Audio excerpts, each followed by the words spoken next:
नमस्कार। दृष्टि आईएएस के टुडे जी के प्रोग्राम में आपका स्वागत है। सबसे पहले रिकैप पर एक नज़र देख लेते हैं। हाल ही में किस राज्य सरकार ने महासमृद्धि महिला सशक्तिकरण योजना की घोषणा की है? बिहार, झारखंड, महाराष्ट्र या फिर गुजरात? इसका उत्तर है ऑप्शन सी, महाराष्ट्र। दूसरा सवाल, कोवैक्स पहल के तहत वैक्सीन प्राप्त करने वाला विश्व का पहला देश कौन बन गया है? बांग्लादेश, घाना, नाइजीरिया या फिर ब्राज़ील? इसका उत्तर है ऑप्शन बी, घाना। तीसरा सवाल, चर्चा में रहा लोअर भवानी प्रोजेक्ट नहर किस राज्य में स्थित है? केरल, तमिलनाडु, आंध्र प्रदेश या फिर कर्नाटक? इसका उत्तर है option B, Tamil Nadu. Question number 4, हाल ही में किस राज्य ने अगले साल से अलग से कृषि बजट पेश करने की घोषणा की है? उत्तर प्रदेश, बिहार, राजस्थान या फिर झारखंड? इसका उत्तर है option C, Rajasthan.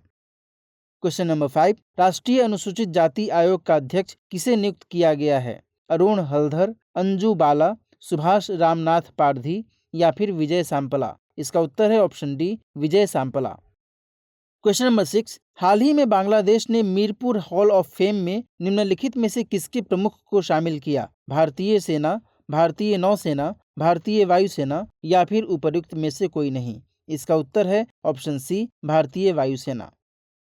Question number 7, Madhya Pradesh सरकार ने फसल कटाई के बाद बची फसल यानी नरवाई से कोयला बनाने के लिए कहां पर पायलट प्रोजेक्ट शुरू करने का निर्णय लिया है? भोपाल, इंदौर, होशंगाबाद या फिर उज्जैन? इसका उत्तर है option C, Hoshangabad. Question number 8, Bihar में उद्यान महोत्सव 2021 का आयोजन कहां किया जा रहा है? गया, आरा, सासाराम या फिर पटना? इसका उत्तर है option D, Patna. Question number 9, table tennis federation of India का नया अध्यक्ष किसे चुना गया है? शरद शुक्ला, दुष्यंत चौटाला, गुरप्रीत सिंह या फिर प्रकाश तुलपुले? इसका उत्तर है option B, Dushyant Chautala. Question number 10, घुड़सवारी टेंट पेंगिंग के लिए विश्व कप क्वालिफायर की मेजबानी निम्नलिखित में से कौन सा देश करेगा? भारत, रूस, अमेरिका या फिर ब्राजील? इसका उत्तर है ऑप्शन ए, भारत। अब देखते हैं कल हमने अभ्यास प्रश्न आपसे क्या पूछा था। अभ्यास प्रश्न के तौर पर हमने आपसे पूछा था, हाल ही में डॉक्टर राजवर्धन आजाद को वेट्रियोरिएंटल डिसऑर्डर्स के लिए WHO के डेवलपमेंट ग्रुप के लिए नामित किया गया। बताइए वह वर्तमान में निम्नलिखित में से किसके अध्यक्ष हैं? बिहार राज्य विश्वविद्यालय सेवा आयोग, एम्स, बनारस हिंदू यूनिवर्सिटी या फिर IIT खड़गपुर? इसका उत्तर है ऑप्शन ए, बिहार राज्य विश्वविद्यालय सेवा आयोग। बिहार राज्य विश्वविद्यालय सेवा आयोग के वर्तमान अध्यक्ष डॉक्टर राजवर्धन आजाद को वेट्रियो ओरिएंटल डिसऑर्डर्स के लिए WHO के डेवलपमेंट ग्रुप के लिए नामित किया गया। डॉक्टर राजवर्धन आजाद नेत्र रोग विशेषज्ञ हैं। वह एम्स दिल्ली में नेत्र विज्ञान के प्रोफेसर भी रह चुके हैं। वेट्रियो ओरिएंटल डिसऑर्डर्स में आंख के रेटिना और विट्रोस डैमेज हो जाते हैं, जिससे आंखों में समस्या उत्पन्न हो जाती है। WHO के 11 सदस्यीय डेवलपमेंट ग्रुप में भारत से केवल डॉक्टर राजवर्धन आजाद ही नामित किए गए हैं। तो इस तरह इस प्रश्न का सही जवाब है ऑप्शन ए, बिहार राज्य विश्वविद्यालय सेवा आयोग। हमारे वीडियो अंग्रेजी में देखने के लिए फॉलो करें हमारा ही दूसरा YouTube चैनल दृष्टि IAS इंग्लिश। आज के सेशन का पहला सवाल, खबरों में रहे कृष्णदेव राय का संबंध है राष्ट्रकूट साम्राज्य से, विजयनगर साम्राज्य से, काकतीय वंश से या फिर चालुक्य वंश से? इसका उत्तर है ऑप्शन बी, विजयनगर साम्राज्य से। कृष्णदेव राय से संबंधित कर्नाटक के तुमकुरु जिले में एक अभिलेख मिला है। दरअसल इस अभिलेख पर कृष्णदेव राय की मृत्यु की तारीख लिखी हुई है। कृष्णदेव राय की मृत्यु 17 अक्टूबर 1529 को हुई थी। कृष्णदेव राय भारत के महान शासकों में से एक माने जाते हैं। तुलु वंशीय कृष्णदेव राय को विजयनगर साम्राज्य का सबसे महान शासक माना जाता है। तो इस तरह इस प्रश्न का सही जवाब है ऑप्शन बी, विजयनगर साम्राज्य। क्वेश्चन नंबर 2, दूसरे खेलो इंडिया नेशनल विंटर गेम्स का आयोजन कहाँ किया जा रहा है? शिमला, देहरादून, गुलमर्ग या फिर मसूरी? इसका उत्तर है ऑप्शन सी, गुलमर्ग। प्रधानमंत्री श्री नरेंद्र मोदी ने वीडियो कॉन्फ्रेंस के माध्यम से दूसरे खेलो इंडिया नेशनल विंटर गेम्स के उद्घाटन सत्र को संबोधित किया। इसका आयोजन 26 फरवरी से 2 मार्च के बीच जम्मू कश्मीर के गुलमर्ग में हो रहा है। इसका आयोजन केंद्रीय युवा कार्यक्रम और खेल मंत्रालय, जम्मू कश्मीर खेल परिषद एवं जम्मू कश्मीर के विंटर गेम एसोसिएशन के सहयोग से किया जा रहा है। इसमें alpine skiing, Nordic ski, snow boarding, ice hockey, ice skating, ice stock इत्यादि खेल गतिविधियां शामिल होंगी। राज्यों, संघ शासित प्रदेशों और बोर्डों की टीमें इन खेलों में भाग लेंगी। तो इस तरह इस प्रश्न का सही जवाब है option C, Gulmarg. Question number 3, हाल ही में झारखंड के किस जिले में कम से कम 900 साल पुराना बौद्ध मठ पाया गया है? धनबाद, बोकारो, कोडरमा या फिर हजारीबाग? इसका उत्तर है ऑप्शन डी, हजारीबाग। भारतीय पुरातत्व विभाग ने झारखंड के हजारीबाग जिले में एक पुराना बौद्ध मठ खोजा है। यह मठ कम से कम 900 साल पुराना बताया जा रहा है। खुदाई में सीतागढ़ी पहाड़ियों के जुलजुल पहाड़ के निकट बुरहानी गांव में तारा और बुद्ध की पत्थर की मूर्तियां पाई गई हैं। देवी तारा की 4 मूर्तियां एवं बुद्ध की 6 मूर्तियां पाई गई हैं। शैव देवता माहेश्वरी की भी एक मूर्ति मिली है। तो इस तरह इस प्रश्न का सही जवाब है option D, Hazaribagh. Question number 4, 16वें फिक्की उच्च शिक्षा शिखर सम्मेलन का आयोजन फिक्की निम्नलिखित में से किस मंत्रालय के साथ मिलकर कर रहा है? शिक्षा मंत्रालय, वाणिज्य एवं उद्योग मंत्रालय, ए और बी दोनों या फिर उपर्युक्त में से कोई नहीं? इसका उत्तर है ऑप्शन सी, ए और बी दोनों। केंद्रीय शिक्षा मंत्री श्री रमेश पोखरियाल निशंक ने 16वें फिक्की उच्च शिक्षा शिखर सम्मेलन 2021 में उद्घाटन सत्र को संबोधित किया।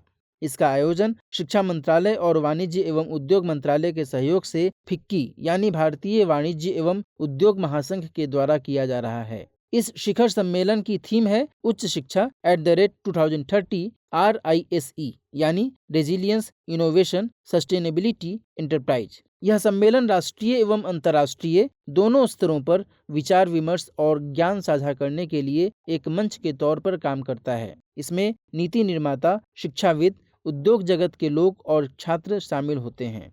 तो इस तरह इस प्रश्न का सही जवाब है ऑप्शन सी।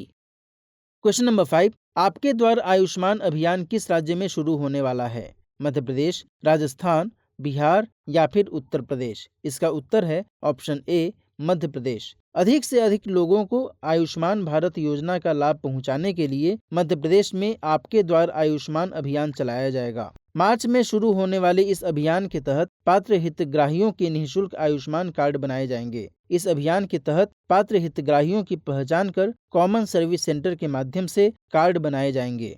तो इस तरह इस प्रश्न का सही जवाब है ऑप्शन ए, Madhya Pradesh. Question number 6, city innovation exchange किस मंत्रालय द्वारा लॉन्च किया गया है? विज्ञान एवं प्रौद्योगिकी मंत्रालय, नीति आयोग, आवास एवं शहरी कार्य मंत्रालय या फिर शिक्षा मंत्रालय? इसका उत्तर है ऑप्शन सी, आवास एवं शहरी कार्य मंत्रालय।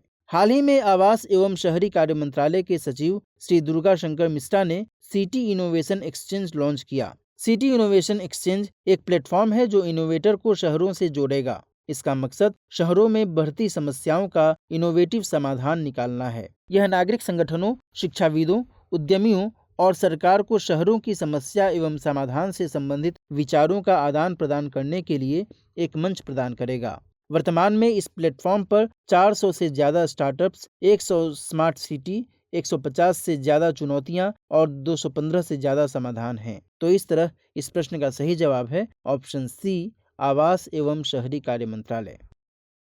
Question number 7, global bio India 2021 की थीम क्या है? Transforming lives, bio sciences to bio economy, let transform India या फिर बायोटेक्नोलॉजी टू बायो इकोनॉमी? इसका उत्तर है option A, transforming lives. Global bio India 2021 का आयोजन 1 से 3 मार्च 2021 तक डिजिटल प्लेटफॉर्म पर किया जाएगा। इस बार की थीम ट्रांसफॉर्मिंग लाइव्स एवं tagline bio sciences to bio economy है।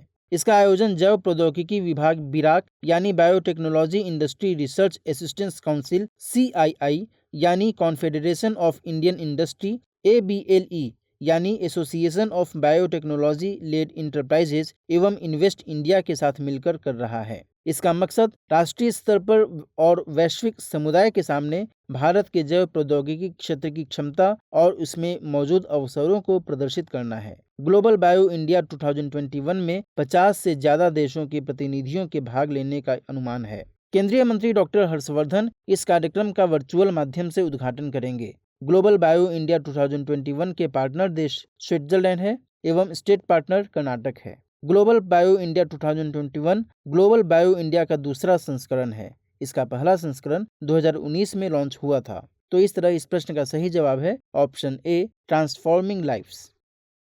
क्वेश्चन नंबर 8, दुनिया का सबसे ऊंचा रेलवे पुल किस नदी पर बनाया जा रहा है? रावी, चिनाब, झेलम या फिर ब्यास?